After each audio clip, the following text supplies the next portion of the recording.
सो अज 8th class का lecture है, ठीक है, 11 मई। ओके, सो अज उस दिन मैं तुहानूं सारे बच्चों एक गल सब नूं फार्मूले वगैरह सारा कुछ लिखवाता सी कि प्रॉफिट और लॉस परसेंटेज और प्रॉफिट परसेंटेज का फार्मूला की होंदा है, ठीक है। सो अज इसकी एग्जाम्पल्स भी करांगे, बट थोड़ा जिहा सिंपल तरीके नाल पहलां इहदी एक्सरसाइज सॉल्व कर लीए थोड़ी जी। सो सब तो पहलां की है, exercise the first sum find the profit and loss percent loss कड्ढना वक्री चीज़ आ, प्रॉफिट कड्ढना वक्री चीज़ आ, और लॉस परसेंटेज कड्ढना वक्री गल, ठीक है। सो लॉस परसेंटेज का फार्मूला सब नूं पता सी। लॉस गेन देखो, प्रॉफिट परसेंटेज नूं गेन परसेंटेज भी बोलते हैं, ये गल भी कॉपी ते नोट कर लियो। ओके, सो अज फर्स्ट सम करांगे, कॉपी ते तुसीं देख लो।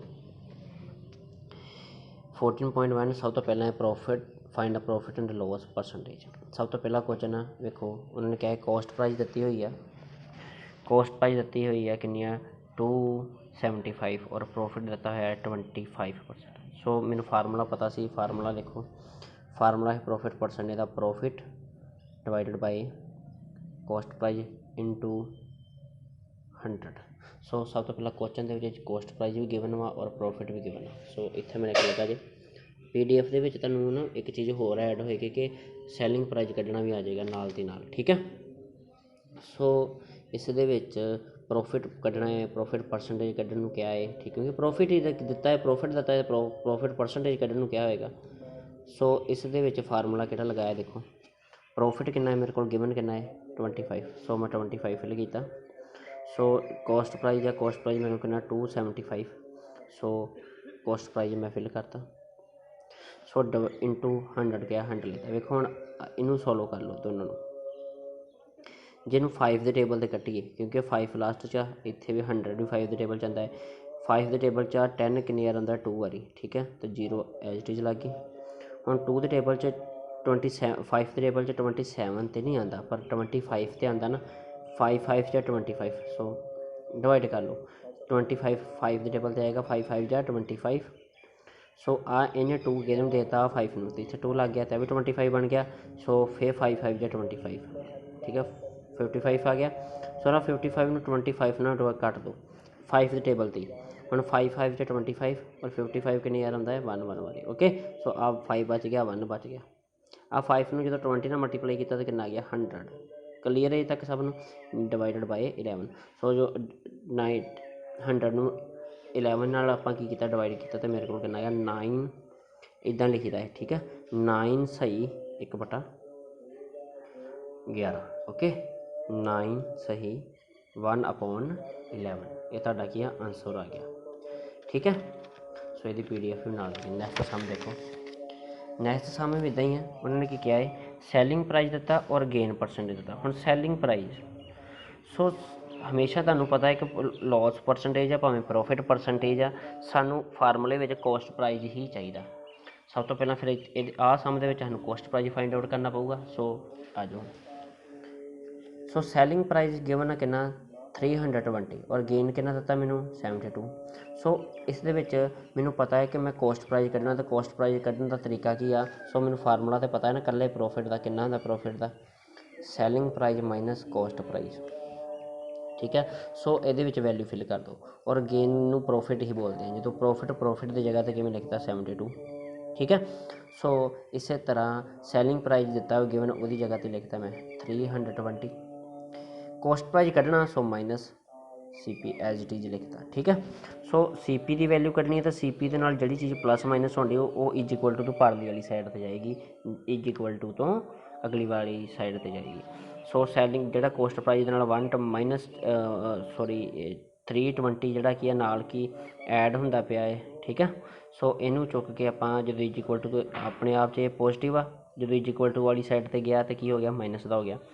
हुण 72 नूं 320 चों माइनस कर दां, क्योंकि ये माइनस का निशान है। सो कितना आ गया 248 आया, और माइनस 240 है क्योंकि 320 के नाल की लगा है माइनस लगा है। सो आ माइनस कैंसल, रह की गया कॉस्ट प्राइस रह गया इकल्ला, और 248 का की आ गया कॉस्ट प्राइस आ गया। सो मैनू कॉस्ट प्राइस मिल गया, तां कड्ढिया क्योंकि फार्मूले में लोड़ पैनी है। प्रॉफिट परसेंटेज प्रॉफिट परसेंटेज का फार्मूला हुणे पिछे भी लिख करके आए हैं, कितना है profit divided by cost price into 100। So value fill कर दो।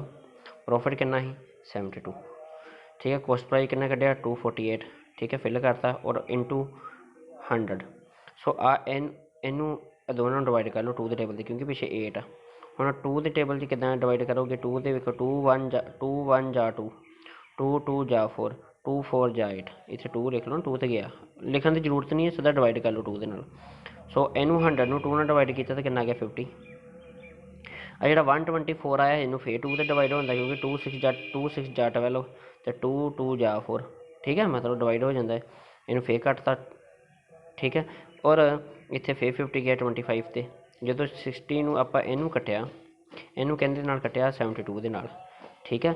आ 2 के टेबल से 2 3 या 6 तो 2 1 जा 2, तो 2 3 या 6 तो 1 ये लग गया 12, 2 6 जा 12, 36 बच गया, इधर 25 बच गया और डिवाइडेड बाय 31 बच गया। सो 36 into 25 divided by 31।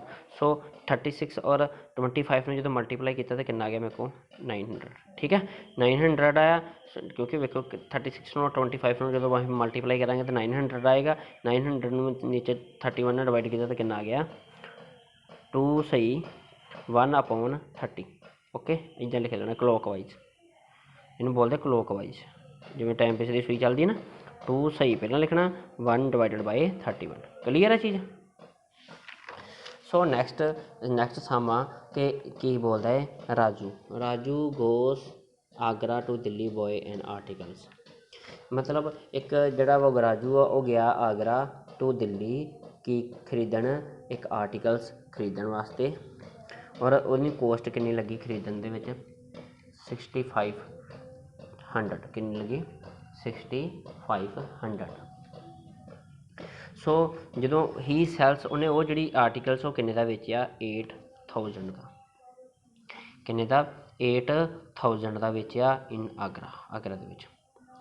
So find दा अगेन कहता ये वेखो उन्होंने लॉस होया कि गेन होया, ठीक है, प्रॉफिट होया कि उन्होंने लॉस होया, लिखा ना उन्हें गेन और loss percent consider that he spend. कहता उन्होंने दसो कि उन्होंने लॉस होया हुण कि परसेंटेज प्रॉफिट होया या गेन, उन्होंने लॉस होया कि गेन होया, और नाल अगली लाइन पढ़ो, कहता कंसीडर दिता है कि उन्हें स्पेंड मतलब उन्हें खर्चे किन्ने 700 रुपया काहदे ते उन्हें ट्रांसपोर्ट ते जाण वास्ते ते कुछ खाण पीण वास्ते, ठीक है, बुक दे विच पढ़ लिओ, ओके।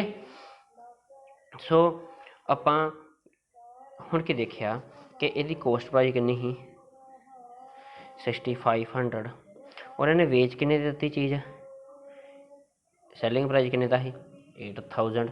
सो तुसीं देखिया कि उन्हें स्पेंट भी तो खर्चे ना, पैसे भी तो खर्चे ना, मतलब कॉस्ट वध गई। सो कॉस्ट प्राइस में जो 700 ऐड हो गया तो कितना बन गया, कॉस्ट प्राइस कितनी बन गई साढ़े को 7200, ओके। हुण 7200 हुण गेन कढ़ना, तो गेन कढ़ने का तरीका, प्रॉफिट कढ़ने का तरीका की ही, प्रॉफिट इज इक्वल टू मैं दसिया है ना अगे प्रॉफिट और गेन एक ही चीज़ होंगी है, selling price minus cost price. Selling कितना मेरे को सैल किन्ने का किया, उन्हें 8000 का, सो मैं 8000 लिखा, और माइनस कितना किया उन्हें कॉस्ट प्राइस करेंगे तो कॉस्ट प्राइस कितना निकल के आया 72, माइनस करके कितना आ गया 800, ठीक है। सो गेन परसेंटेज का फार्मूला भी सबनों पता है कितना है, गेन परसेंट का फार्मूला फिर गेन लिख लो इतने कितना ही profit divided by gain percent का फार्मूला, मतलब प्रॉफिट परसेंटेज का फार्मूला, गेन प्रॉफिट एको चीज़ नहीं, प्रॉफिट डिवाइडेड बाय कितना आया cost price into 100। So profit कितना निकला मेरे को 800, सो मैं 800 लिखता ये जगह तो देखो, और कॉस्ट प्राइस कितना मेरे को कितना निकला 72, मैं 72 लिखता ये जगह तो देखो, इंटू 100 सो मैं 100 लिखता। सो इन्हू कट दो 2 के टेबल से, कटिंग करनी होंगी ना सब, जो कटिंग करके तो कोई आंसर आ जाएगा 11 सही 1/9, ठीक है। आ तुहाडा वर्क जी अज का, ओके।